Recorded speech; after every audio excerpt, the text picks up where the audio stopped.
আসসালামু আলাইকুম। আজ দীর্ঘ 1 বছর 2 মাস পরে ফিরে যাচ্ছি নিজের মাতৃভূমিতে। আসলে এই অনুভূতি বলে বোঝানো যাবে না। দেশে ফেরার যে একটা আনন্দ, এটা যারা প্রবাসী দীর্ঘদিন যাবৎ প্রবাসে থাকে, তারা যখন দেশে ফিরে একমাত্র তখন তারা এই অনুভূতি মধ্য দিয়ে যায়। এটা আসলে ভাষায় প্রকাশ করার মতো না। যাই হোক, আমি আছি সিঙ্গাপুরের চাঙ্গি এয়ারপোর্টের টার্মিনাল 3-তে। তো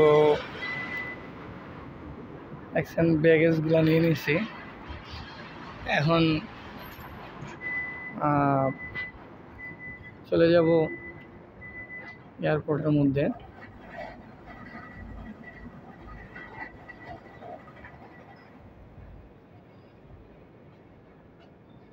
হচ্ছে চাঙ্গি এয়ারপোর্টের টার্মিনাল 3। আসলে এখানে সাউন্ড করে কথা বলাটা আসলে সিঙ্গাপুরের মানুষ পছন্দ করে না। তারা চুপচাপ থাকতে পছন্দ করে বেশি। তো এই হচ্ছে সিঙ্গাপুর চাঙ্গি এয়ারপোর্ট। এই তো আসলে প্রবাসীদের দুর্দশা সবসময় লেগেই থাকে। কেননা আমার ফ্লাইট ছিল ভোর সকাল 5:30-এ, কিন্তু ওয়েদারের কারণে ফ্লাইটটা ক্যান্সেল হয়ে 7:30-এ 2 ঘন্টা পিছিয়ে গেছে। এখন 7:30-এ আমার ফ্লাইট।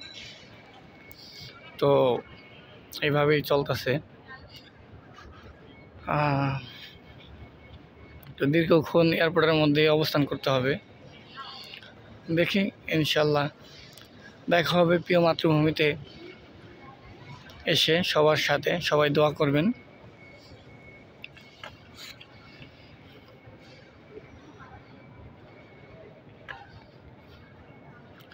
দেখেন, এত বড় এয়ারপোর্ট, বিশ্বের 3য়তম ব্যস্ততম এয়ারপোর্ট হচ্ছে সিঙ্গাপুরের চাঙ্গি এয়ারপোর্ট। কোনো হল্লা চেল্লা কিছুই নেই, শুধু নিরাপত্তা। হাজার হাজার যাত্রী প্যাসেঞ্জার যাচ্ছে আসছে, কোনো শব্দ দূষণ নেই। এরা শব্দ দূষণ পছন্দও করে না।